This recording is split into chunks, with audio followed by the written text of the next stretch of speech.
Conclusion. This training gives away several secrets that you probably haven't heard before. There is a reason why these secrets are not out in the open. They are unpopular. A lot of people who make their living convincing others that they can become instant overnight millionaires doing online marketing don't want you to know about these secrets. They don't want you to know about the work involved. They don't want you to know that there is a shortcut involved. They don't want you to know about the fact that you can shorten your path to success by simply reverse engineering other people's success. They don't want you to know the fact that you can use your competitors to do your homework for you. They want to keep you in the dark about all of that. Why would they want to do it?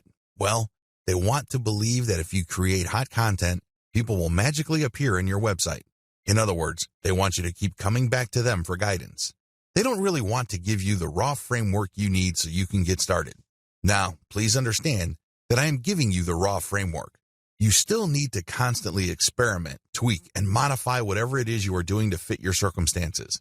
This enables you to fine-tune your results and eventually achieve ultimate success. When working with viral content, it really all boils down to finding what works and building on it. If this is your mindset, you should succeed. But if you think that you just need to poach other people's work and put in very little time and effort in syndicating this material, you probably are not going to be all that successful. Remember, at the end of the day, it all boils down to the value you add to people's lives. That is the bottom line.